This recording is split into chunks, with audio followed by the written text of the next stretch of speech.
everyone. Thanks for joining us this morning.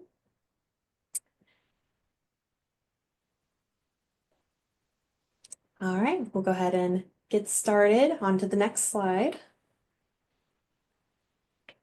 My name is Haley Paul, and I'm an Outreach and Communications Associate with Mid-Atlantic TAB. Today we'll be presenting on the recipe for redevelopment, where we'll discuss how to identify and catalog brownfield sites, assess their redevelopment potential, and create community development plans. There will be time allotted for Q&A at the end, so please make note of any questions that come up during the presentation. And again, I've introduced myself to introduce some of our other speakers who you'll hear from throughout this presentation. We have Katie C., who is the Assistant Director here, and we have Seth Cardwell, who is a Community Development Associate. So who is Mid-Atlantic TAB? We are a collaboration among leading programs across EPA Region 3. Our office presenting here today is based at West Virginia University. Our other partner organizations that form Mid-Atlantic TAB include the Community Design Assistance Center at Virginia Tech, the Biden School of Public Policy Administration at the University of Delaware, and Marshall University. So getting a bit more into definitions, our program provides technical assistance to communities and stakeholders to help address their brownfield sites and to increase their understanding and involvement in brownfields cleanup, revitalization, and reuse. Independent resource, providing support and guidance to help communities understand, going through those bullet points, acquiring, assessing, cleaning up, and redeveloping brownfield properties, the health impacts of brownfield sites, and how to comply with voluntary cleanup requirements. All right. And with that, we're going to jump to me. Thank you so much for the introduction, Haley. Just to give everybody a heads up, Katie and I are going to be playing a little bit of tennis, so we're going to be volleying this back and forth throughout the presentation. Thank you all for taking time to join us this morning. I am Seth Cardwell. I'm the Community Development Associate on the TAB team. I have been here for a little over a year and a half now. I am a lifelong West Virginian, grew up in the southern part of the state, now based out of Morgantown, and my background is in public administration. I graduated from WVU with my master's in May of 2023. So talking about the recipe for redevelopment, that all starts with defining a brownfield. So what is a brownfield anyway? The U.S. Environmental Protection Agency, the EPA, defines a brownfield as, quote, real property, the expansion, redevelopment, or reuse of which may be complicated by the presence or potential presence of hazardous substances, pollutants, or contaminants. And some chef notes before we get started on our recipe today. Don't be afraid of brownfields. Oftentimes when we go to communities and we start working with them, people are scared to mention the word brownfields when they learn what it is because they think it's a horrible, awful thing. They can be intimidating, and the redevelopment process can be intimidating, but that's why we're here. We are here to help. We're here to guide you through the process and give you the information that you need because you don't know what opportunities exist until which sites are in your community, where they're located, what resources are available to assist with cleanup and redevelopment. So what are some of the opportunities of looking at brownfield sites and redeveloping? Even though the concept of them can be a bit scary, they have a lot of long-term benefits when you look at redeveloping brownfield site in your community. They can improve adjacent property values. They oftentimes result in increased economic growth, including jobs and taxes, by linking economic vitality with environmental benefits, cleaning up and getting rid of that contamination. They often involve the use of existing infrastructure, and reduced expansion of impervious surfaces such as asphalt reduces urban sprawl and reduces the risk of flooding. They often use existing infrastructure because they're often in or near downtown areas and are often connected to things like railways or existing highways and communications infrastructure. They support sustainable land use by preserving green space and, again, preventing urban sprawl. Sprawl just results in more infrastructure maintenance. They turn health and safety liabilities into community assets, and they can enhance economic development and tax base by creating those new local jobs in or near that downtown area, oftentimes where they're located. So getting a little bit more specific, some of the economic benefits, some data that we've pulled, research has shown that cleanups funded through the EPA have shown consistent positive increases in local property values in the area adjacent to that redevelopment. And per the Journal of the Association of Environmental and Resource Economics, cleanups of brownfield sites increase property values on an average of 5% to 11.5%, with other estimates finding increases as high as 15.2%. Nationwide, the Environmental Protection Agency has found that reusing former brownfield sites has led to $29 to $97 million in additional tax revenue, 73 to 80% decrease in impervious surfaces, and 25 to 33% decrease in work-related vehicle miles traveled. Again, that's often resulting from the fact that they're usually in or close to more concentrated population centers in downtown areas. Those seeking to address brownfield sites can realize greater economic benefits by working with partners to leverage state and federal funding opportunities, and that is where we at Mid-Atlantic TAB and our partner network can help. As of 2021, $20.13 was leveraged for each EPA brownfields dollar that was awarded. So our agenda today, looking at the recipe for brownfield redevelopment and what the steps are, your ingredients are going to be 1, building a brownfield inventory, 2, project and site prioritization, 3, community engagement, 4, site planning, and 5, research for funding and technical assistance. So to go ahead and get us started on step 1, I'm going to kick it over to Katie. Thanks, Seth and Haley. I'm known on the team as the one who's always looking forward to lunch. So this theme has really got me ready for lunch. So we'll try to be efficient with your time. So I'm going to talk a little bit about the brownfield inventory, so you can start to think about what's in your pantry. And this actually is another term for what's in your community. Next slide, please. So we like to share with communities that it's really important to know what's in your community. So why would you want to think about inventorying brownfield sites in your community? Well, that's so you can know your assets. And yes, we do mean assets. Again, as Seth mentioned, some communities and a lot of folks are intimidated and often afraid of a brownfield. They're afraid to know what that could mean. But we really want folks to really think about that in a different light, because they really can prove to be assets for your community when you start to understand the opportunities that are available and resources. And so there is no comprehensive list of brownfields within the United States. There are only estimates, and creating an inventory in your community allows you to know what is in your community. It allows you to start to think about creating a target area, because once you start to see where those sites are and you've mapped them, you can see how close together are they. Are they in a block? Do they make up an actual corridor? Is that something you can start to use to actually focus for redevelopment when you think about where you can start to prioritize that redevelopment?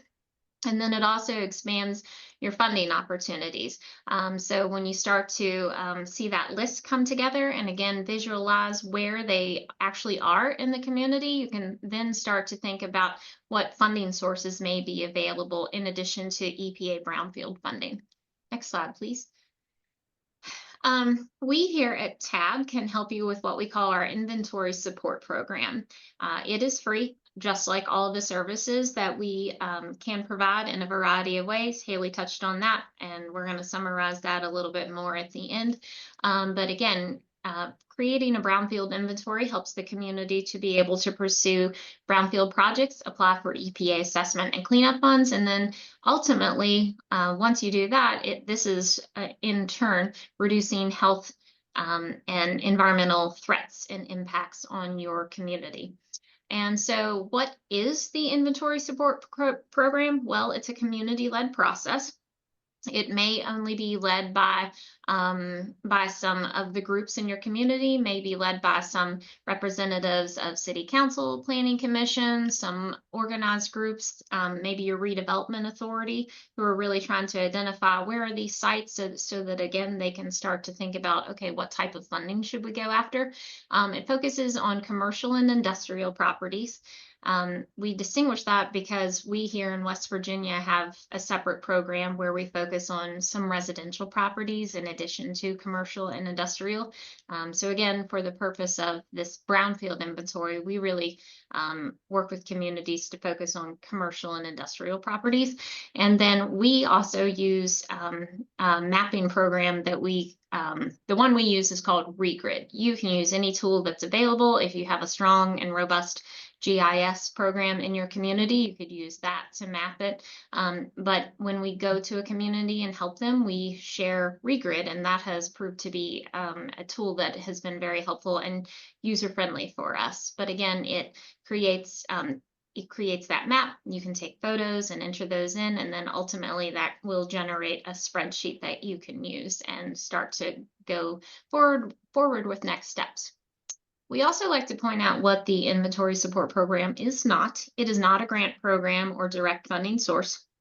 It is really, again, a tool and a way to help you and your community start to work together and start to take a look at, again, where are these brownfield sites and understand just how many you may have in your community.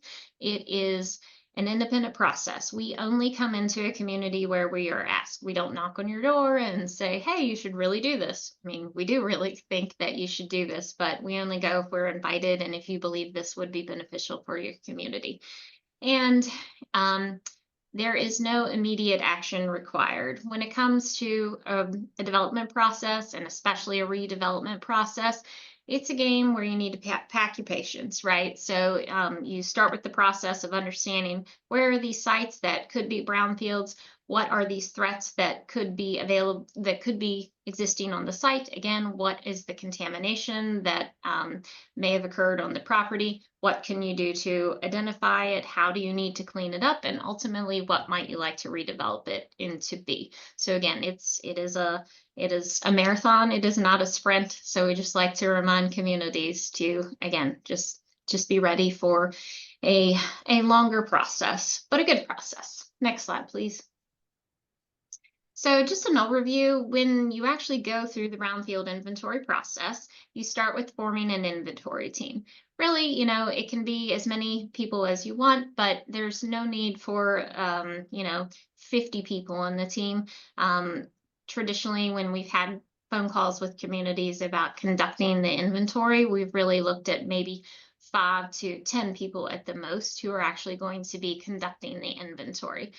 Team training consists of just some slides and information to let them know, again, what are brownfields, what are we looking for when we actually go out into the site, and how to actually go through the inventory process with the tool. Again, Regrid is what we use, but you can use something different when you're taking pictures, and we're going to go over that a little bit in a couple of slides. The actual survey and developing the inventory. So that is step 3, when you physically go out into the site and start to create that list. Your next step then is discussing the next steps, analyzing any data. How many commercial sites do you have? Where are they? What are they close to? Is this a good opportunity to redevelop based on some other redevelopment plans that your community has? And then step 5, we just like to remind communities that we are available to help with technical assistance throughout your brownfield redevelopment process. So, we don't just drop you after you've gone through the inventory process. We hope that you will work with us and reach out to us as you come across any questions. Next slide. Brownfield surveys are windshield surveys. So when we talk about doing the surveys, again, it consists of, here, someone on your tab team, local government officials and redevelopment officials. And then you're also going to record the results as best as you can, because again, you're not going to trespass. You're just going to be taking a look and taking photos of the building from the angles that you can see and also see safely. So we definitely don't want you putting yourself in harm's way either. Next slide, please. All right, so this next bit is going to be very quick and also a little bit interactive. So, if you feel like participating, we definitely encourage you to do so. I promise it won't be too painful. So we want to give you an example of a brownfield inventory so you can actually see some examples of what is in your pantry. Next slide. So this is an example of an inventory focus area where we've actually been in a community. So again, this is using our regrid tool. And want you to know we are not here to plug regrid. It's just something that we have found helpful.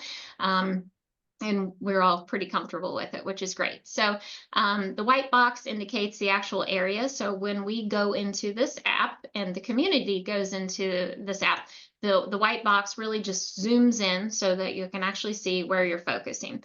The yellow indicates the parcel outlines. So you can see all these properties, the parcels, and they are outlined in yellow. The peach for us here indicates the actual focus areas. So when we met with the team, we divided them into groups, generally 2 people, maybe 3 people for a team.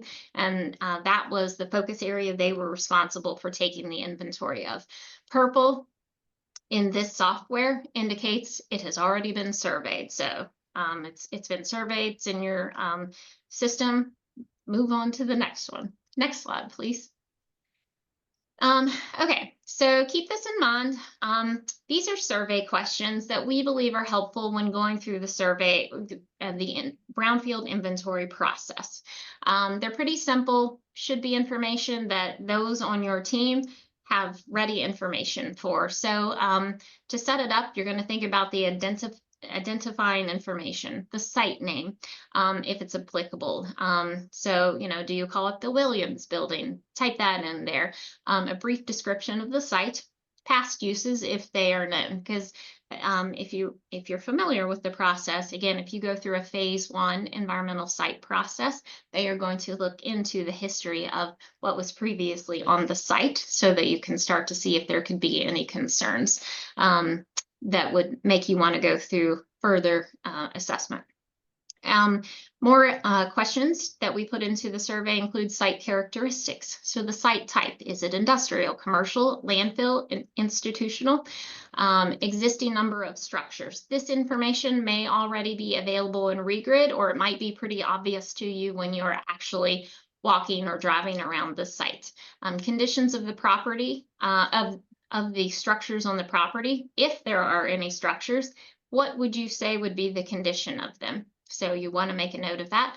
And then if you know, has there been a phase 1 or other assessment done on this property? So all good information that, again, when you type this in and fill that out on the survey, will be populated into the information. And I should have mentioned that when this survey is done, there's actually an app. So there's the desktop version that's really helpful for after the fact. But when you're actually in the field conducting the survey, someone on your team, just one person, is entering in the information into the app. And honestly, it's a pretty good app. So it's pretty user friendly. I know I keep saying that, but it's pretty helpful. All right. So think about these questions. Next slide, please. So this is where there's just 2 slides. I promise it's not painful. We're asking for your input. If you feel comfortable, you can type it into the chat or shout it out loud. But really what we just want you to think about, here is an example from a recent inventory. And so these are photos that we were able to safely take actually conducting the inventory. And so really the question we just want to think about here is we can see the front, the side, and then a more detailed photo of the side here. So we want to think about, what is the site type? Does anybody know what we might classify this as? Mixed use. I think that's great. Good job. Thanks, Jason. All right, so that would be what you would enter into the information. Again, if you remember in the previous slide, we have more questions, but we don't know that background story for the purpose of this webinar, and that's okay. So we're going to enter that into the information. And then the next question is, what would we say the condition of the structure is? So that's also why it's really good to include more zoomed in photos as you can get them. Fair. I like that, Amy. I think that's pretty good. There is a notes section in the actual survey, and please take the time to add any detail to those notes, because when you're there on the site, it's really helpful to go through that. And you know how it is. You're not sure how many sites you're actually going to be. Well, you're going to have a plan of how many you're inventorying that day, but then you go home and you make dinner, and then when you come back and revisit this inventory, you may not remember what you actually wanted to think about that day. So be sure to type that in. So along with fair, you would want to add some detail like broken windows. If you can see anything with the soffit, maybe it looks a little, I can't tell if that's a shadow in this middle photo up here, where it's a shadow, or again, it's actually rotting out. So you would want to add some detail like that. It's pretty cool to me when you go out in the community to do this inventory, those on your team who just have that historical knowledge of the community, and they can, tell you information about, yeah, this building was fixed up, 10 years ago, and then it has, they actually haven't even moved anyone into it since then. So it's really a really great collaborative process to be with those on the team. So good. Thank you for participating. One more slide. I'm going to ask for your participation. Next slide, please. This is another one that is an ice plant, I think, right? And ice factory. So this is the front of the building on the left. Here is an alley view. There are actually, I think, a couple more structures the way this actual property is kind of stitched together over the years. But here we want to think about, so what is the site type? And I just gave you a clue that, again, this was an ice factory. So we want to think about, again, what would be the site type here? So we would want to enter. Commercial, industrial. Yes, I think that's a good one. This is where, honestly, we were talking internally. Would we call it, commercial or industrial? Probably where the manufacturing took place. Thank you, Nancy, too. And then also think about the conditions of the structure. What would we say or note about this? Any thoughts?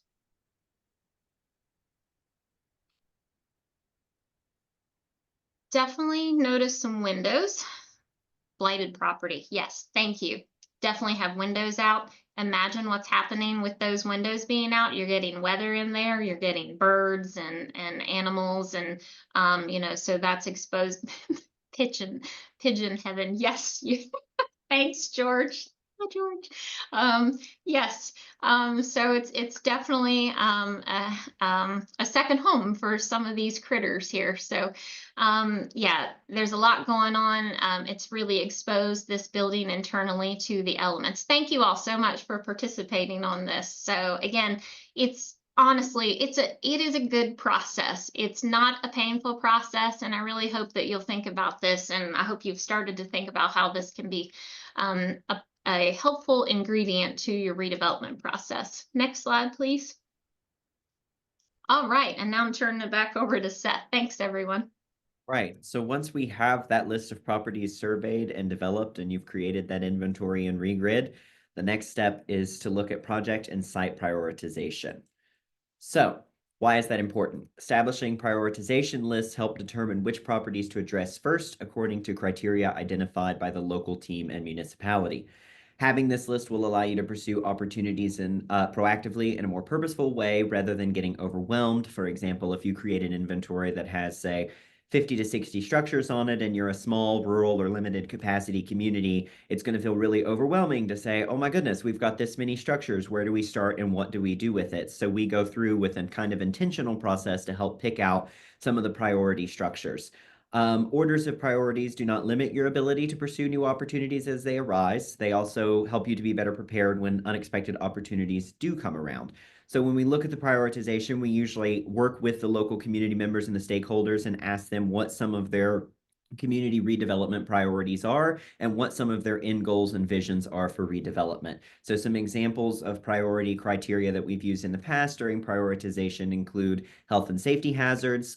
For example, that building that Katie showed you all that was an ice factory, all of those broken windows and those doors allow for easy access. People could get in there and get hurt. Funding resources available. Is it located in a designated redevelopment area? Visibility, we usually define that one as, is it located near a major thoroughfare or off of a main road where it's highly visible to both people in the town as an eyesore or passers through? affordability, redevelopment potential, or if it meets a community need. Looking at step 3, once you have that list and once those properties have been prioritized, you want to focus on community engagement. Really, we always encourage community engagement throughout the process, and we always say that this is an open-ended thing with community engagement where new people should be brought in whenever and wherever possible. That way we can increase engagement from the community. So we want to try to find engagement methods that fit your community. And some ways to do that are to maybe administer a questionnaire, either paper form or online, to establish focus groups by interviewing key constituents and or stakeholders in the area, facilitate public information gathering or planning workshops, facilitating 1 to 3 day design charrette works or work sessions, form action-oriented working groups or stakeholder groups for transition from planning to implementation for redevelopment. And how do we make sure that we get stakeholders, community members feeling interested and comfortable? The key is to always encourage participation. So for example, when we go into a community oftentimes and are holding a session, we always lay down some ground rules about having a very open process and allowing that communication between community members and ourselves, as well as other local stakeholders in the redevelopment process. You want to make the event easy to attend. You want an accessible venue. You want to make sure that the meeting time is accessible for folks. So oftentimes we're thinking about if we schedule a meeting during the early afternoon on a weekday, that's going to automatically limit the amount of people and turnout that you have because many people are going to have to worry about missing work. So oftentimes we try to do later in the afternoon or in the evening if it is all possible. Consider having childcare if it's available in your area or activities in the room where the community engagement session is going on. That can include just things like board games, puzzles, or coloring sheets or things like that to keep the kids busy if childcare is not available. Or translation of materials into other languages if that is applicable in an area that you're located in. Site visits, if those are feasible and safe, those are a really good way to get folks engaged. We obviously don't encourage people to take anyone anywhere where there might be some safety. Safety is questionable on those sites, but if they're feasible and safe and can be viewed from a distance and you're not trespassing on the property, it would be great to show those people exactly where these sites are located, and it gives them more context of what's going on. We always want people to make the community engagement interactive and to provide opportunities to give input in a variety of ways. So that can include handouts and note cards, maps, questionnaires, or even engagement and discussion and answer questions at the end when you finish that kind of presentation that you're doing. And I am going to turn it back to Katie for some site planning. Seth, in my previous life, before starting here at the Brownfield Assistance Center and with TAB, I was a city planner. So I'm going to put this nerd hat on and talk to you a little bit about site planning when it comes to thinking about the Brownfield redevelopment process. Next step, please. So when it comes to actually thinking about reuse for your sites, you want to always keep in mind community plans and how they can assist the brownfield redevelopment process. When you're actually writing a grant, especially when it comes to applying for an EPA brownfield grant, you're going to want to mention existing plans that are available either in your community or regionally. And those plans can include your comprehensive plan, economic development plan, which looks to me like one, and I think that maybe it's the most supposed to be the most exciting plan here. I don't know about that. Downtown development plan, a site plan, parks and rec plan, and transportation plan. All of these all can play their role that you may have in your community. And again, it might not just be your community, it could be the county that you are a part of, and certainly regionally. So you also don't want to forget about a metropolitan planning organization, some plans that they may have on record, because anytime you can talk about if you're looking to apply for some funding or you're looking to think about, again, once you've actually had that inventory and you've ended up with the map that shows where they are. Some of these sites you may find may lend themselves to a plan that's already on the books. Is it for redeveloping a certain corridor? Is it for redeveloping your downtown? So again, you may already have these plans. Maybe the plans need to be updated, but you know, it's always great to see that and see how that can strengthen it again for your ultimate redevelopment vision. And then also when you're looking to apply for funding, because that's what reviewers are going to be looking at when you're applying for an EPA brownfield grant, is what plans can this tie to show that, again, your community supports it, not only the elected officials, but the community as a whole, because as we've talked about earlier, hopefully that has been part of an ongoing community engagement process. Next slide, please. Just want to mention, I love this site. I go to it all the time, but the EPA lists eligible planning activities. We've included the link here. You can click on this, take a look. They have some great one-page handouts here. If you actually apply for an EPA assessment grant, one thing that is great about it is, in addition to actually going through the Site 1 environmental the phase 1 environmental site assessment and phase 2, you can also do some planning work, and that can help you with redevelopment and visioning. So this can include a site reuse vision, a resource roadmap, so you can start to think about how can I start to put together the funding package, where are some potential funding sources to think about, looking at a revitalization plan. So again, some of the money could go to projects like this, actually looking at the viability of some options that you may be thinking about for the site. Community health assessment. We here at TAB have some great folks on our team who can help you with that. So please give us a call if you think that's something you could use some help with. And then again, just looking at the area-wide planning too. So I encourage you to take a look at this, because it's really important to know where you want to go. So through this brownfield redevelopment process, where do you think you could end up? And again, is it viable? Would it fit into some existing plans? And again, some of the money that you could apply for with an assessment grant that, again, could cover some of these examples here, and so many great opportunities. And we also have folks on our TAB team at WVU, Virginia Tech Design Assistance Center, and also the University of Delaware, who can help with some of this designing and visioning process. So again, happy to help with that. Next slide, please. And that's jumping back to me. So we're going to talk a little bit about research for funding and technical assistance. So finding the right seasoning for you and your project. So when we're looking at which option is best for you, there are EPA brownfield grants. Those are competitive, hard application deadlines, so communities must prepare in advance to get those sites addressed. Like I said, they are nationally competitive, and the applicant is responsible for grant oversight. Assessment grants are usually for multiple sites in the area.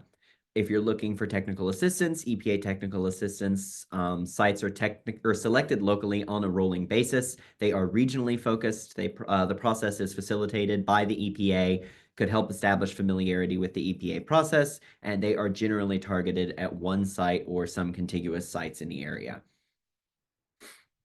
And when we're looking at redeveloping brownfield sites, EPA brownfield grants and technical assistance alone will not bring a brownfield redevelopment project to fruition. So we wanted to provide some quick additional funding sources, because any redevelopment project, brownfield or otherwise, is going to require multiple funding sources and revenue streams.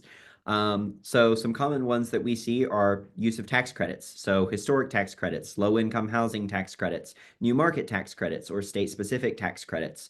Loans, that can be through traditional lending, socially minded lenders, those who have social impact components, private investment, equity investors, or the Community Reinvestment Act, and some other sources can be other federal programs, state-specific programs, community development block grants, specifically for blight removal, and the USDA.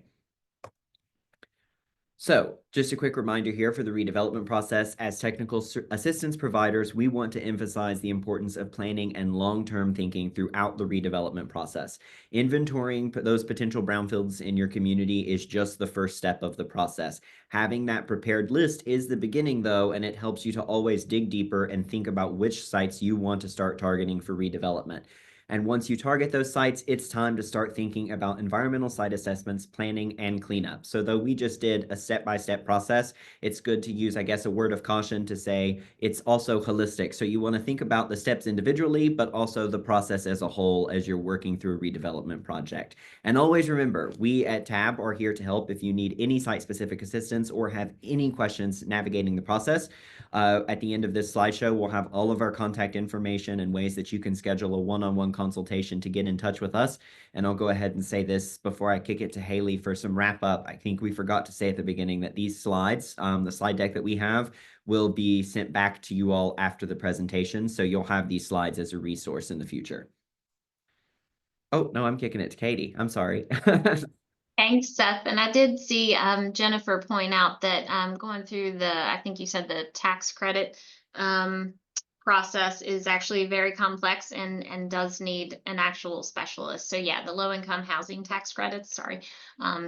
Jennifer wanted to point out that that's very complex and does require a specialist. We are not here to pretend that that is our area of specialty. It is not. We just want you to keep in mind, again, that you do need to have other sources of funding, just like any other big development process, to actually bring it to life. Thanks, Seth. All right, and we always have to wrap this up to remind you that as you're going through this process, please never, ever, ever purchase or take ownership of a property without having conducted a phase 1 environmental site assessment, which is also known as an all appropriate inquiry. The reason for this is going through this process will actually help you, thank you, Seth, help provide you with liability protection, because again, it's a line in the sand that is drawn out there, as our director Carrie likes to say, and it makes it clear that yes, I'm taking ownership of this. I know, I'm aware of what happened on this property before I took ownership of it, and I am not the responsible party. So generally, a phase 1 environmental site assessment is relatively inexpensive, and we probably have the ability to help you find the money to pay for that. That's not something that we do. It's actually done by an environmental consultant. And if you need any help with that, again, please always let us help with that. Your state environmental agencies are great resources for that too. They may have the ability to either fund it themselves, or they know of some other entity who may be able to pay for it. So please, if it seems too good to be true, that someone's going to give you a property or give it to you for $1, there's a good chance that that's why they want to give it away so freely. And the reason that's important is if you are going through a process to where you need to actually clean up a brownfield site, and you believe you're going to need to apply for EPA cleanup funding, if they find that you did not go through the phase 1 environmental process, which you do need to indicate, then you would be considered ineligible to apply for that. Again, it's not always the case that you need to go through this, right? It may be that a case is that a site is not contaminated enough to need to apply for those grants, and that's okay. But sometimes, again, it can be very expensive, and you would like to at least have that option open to you. So please, please, please don't take ownership until you've done your due diligence. That all? No. Yep. I think we're turning it over to Haley. Thank you, Katie and Seth, for that amazing information. So just to sum up one more time, we can help. Brownfield inventories, identifying opportunities, EPA brownfield grants, reviewing those applications, providing feedback, targeted brownfield assessments, and again, our tab services, which include guidance and advice, document review, visioning, design, community engagement, resource maps, economic viability review.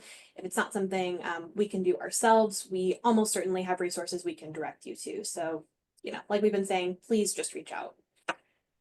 Next slide, please. So again, just going back through what we've learned here today, Mid-Atlantic Tab, we're here to help. Brownfield inventory, know what's in your pantry, embracing our recipe theme here. Project and site prioritization, determining your first steps, community engagement, incorporating it into your process, and so on. So at this point, we definitely want to hear from you. What are your questions? Please feel free to write those in the chat. I can read them for our speakers to answer. Also, please feel free to unmute yourselves and verbally ask those questions. We want this to be, discussion-based, open opportunity. And before we get into that, Jason McCable did say buyers that follow through with property acquisition, knowing of potential RECs, can also be covered under prospective purchaser protection as a part of the AAI. So again, lots of, complexities, things to know, ways you're protected, other things to consider, and we can certainly help you be aware of all of that. But yes, please, time for questions. And while we are waiting for some to come up, I am gonna launch a poll. So everyone should be seeing that now. And we would greatly appreciate participation in this. This is critical information for us. It helps us structure these to make sure they're as helpful as possible. And it's just a couple questions. And if you don't want to type for the second, please feel free to just make a quick selection for the first. But yes, participation is greatly appreciated. And once you've done that, please feel free to jump in with some questions. Again, you can type those in the chat, you can unmute yourself and ask those verbally.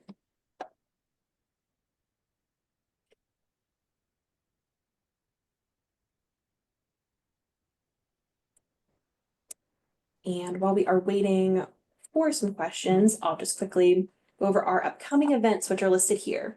So on February 4th and 5th, we have the West Virginia New Markets Tax Credits Education Tour.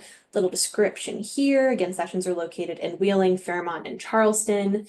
If you are interested in this, you want to learn more, and especially if you'd like to register, there is a link embedded here on the registration. A little register green flag. This is also listed on our website. All of these are listed on our website as well, which will be linked at the end. Moving through, on February 6th, we have the Brownfields on the Riverfront webinar. So again, please register for that and join us there.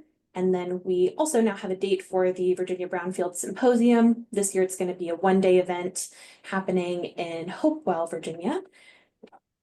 And registration is live. So again, you can click to register through the links in the slides, which will be sent out later. And also that's available on our website, which is linked here. Looks like Jason has a question. Yes, please go right ahead. Yeah, so you touched on a little bit of the site selection process and then the actual, I guess, purchasing or inspections. But, one of the tools that some communities don't have access to is a land bank. That can be really, really critical because even if you do identify high potential sites, the existing landowner may not be willing or may be uncomfortable following through with site cleanup or assessment through the Brownfield project. Do you guys offer assistance to communities with respect to setting up land banks? Jason, first of all, that's an excellent point. We have, to my knowledge, and I don't know if Carrie has done that process, but we would absolutely be happy to help a community start to go through that process and ask the questions, just because we have, our own here in West Virginia, and we have some great connections and resources. So we'd be absolutely willing to set up a call to help facilitate that. So sometimes that's just how our technical assistance works, right? It may be that, we are not all knowing here, but we're really willing to reach out and find those who are better subject matter experts. And sometimes it is just a matter of facilitating an information handoff. So that's absolutely something we'd be willing to help a community navigate.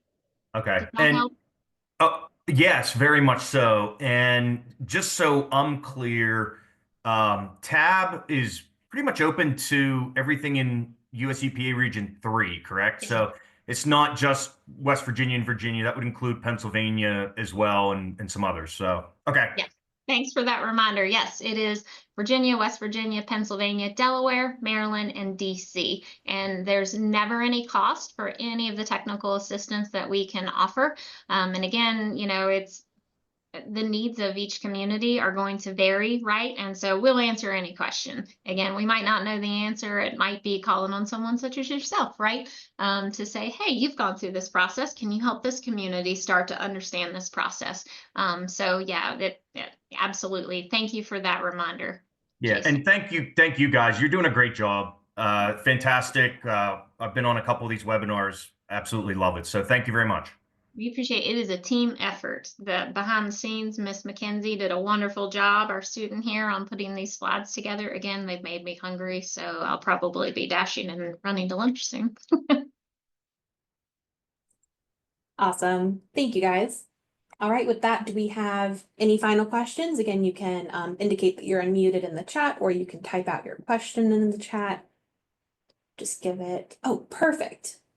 All right, from Hallie or Haley, if we wanted to conduct a countywide brownfield inventory, is that something that TAB could reimburse our redevelopment for?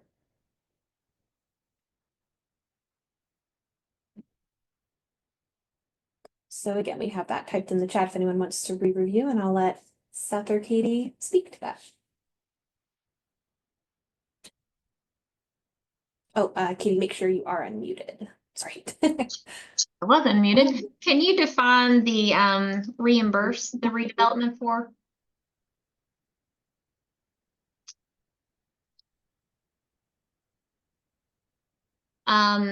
So if we are to, I'm gonna start talking. If I'm not quite lining up with your question, let me know. So again, we could facilitate phone calls and virtual meetings with your community, and then we would travel there and help your community actually go through the inventory process.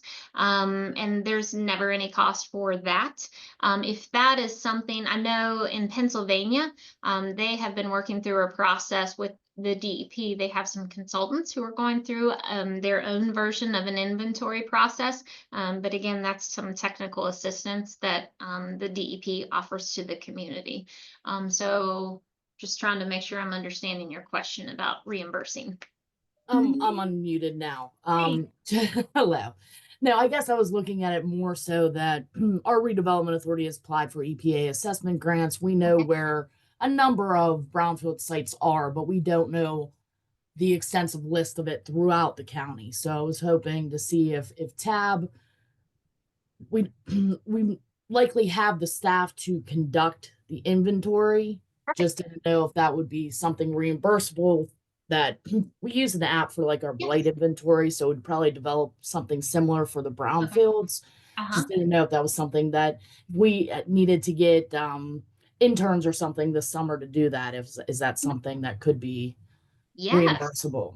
Yes, it absolutely. Let me dig into that so I can more direct you to the source, right, to reference for. But yeah, absolutely, because the inventory process is definitely part of all of that. So let me just find that source to cite for you. Is that okay? Okay. Yep, that's fine. You can reach out to me. I believe you have my email. So excellent. Yes, thank you. All right, thanks.